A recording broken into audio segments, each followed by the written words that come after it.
Electron के बारे में। हाँ बस बस 2 लाइन।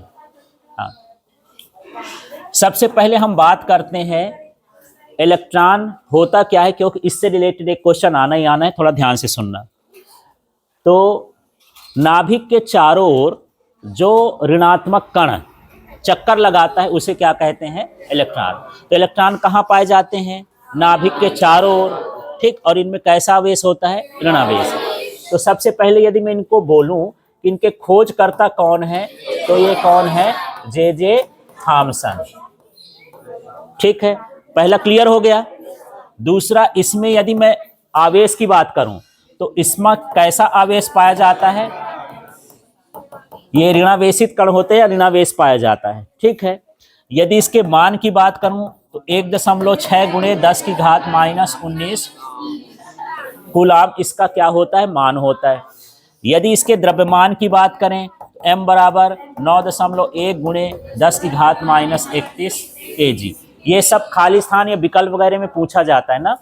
और यदि मैं इसके विशिष्ट आवेश की बात करूं तो 1.76 × 10⁻11 कूलाम प्रति केजी होता है। अब इन हाँ सारा कुछ बता देता हूं।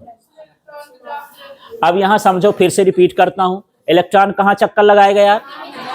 हाँ, तो जो कण नाभिक के चारों ओर चक्कर लगाता है उसे हम क्या कहते हैं? इलेक्ट्रॉन कहते हैं। ठीक।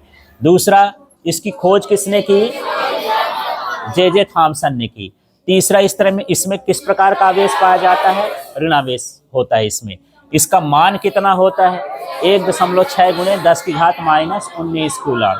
ठीक है, इसका द्रव्यमान, अब यहां पर कंफ्यूजन हो जाता है, विराम द्रव्यमान पूछ दे या द्रव्यमान पूछ दे, दोनों कंडीशन में आपको यही भरना है। वो तो फोटान के चक्कर में उस लाइन को बदल दिया, क्योंकि हर बार ऐसा क्वेश्चन आता है कि फोटान का विराम द्रव्यमान खाली स्थान होता है, लोग शून्य शून्य याद करके आते थे। 2-3 साल बाद वहां फोटान की जगह क्या लिख दिया? इलेक्ट्रॉन। तब भी लड़के क्या भर के आ गए? शून्य, है ना। तो जब इलेक्ट्रॉन आएगा तब क्या लिखना है? 9.1 × 10⁻31 kg।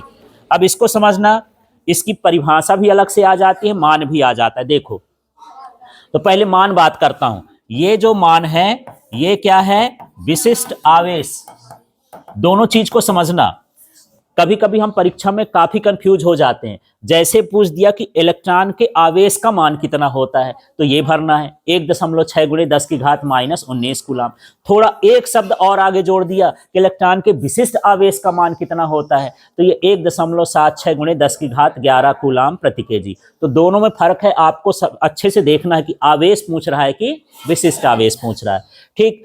तो अब इसका कभी कभी मात्रक भी नहीं लिखते हो, यदि सूत्र पता है तो आवेश है ना, ई का मतलब क्या है? आवेश। आवेश का मात्रक क्या होता है? कूलाम। और द्रव्यमान का मात्रक क्या होता है? किलोग्राम। अब पूछ दे कि विशिष्ट आवेश होता क्या है, तो सीधे इसी से इलेक्ट्रॉन के आवेश और इलेक्ट्रॉन के द्रव्यमान के अनुपात को क्या कहा जाता है? विशिष्ट आवेश।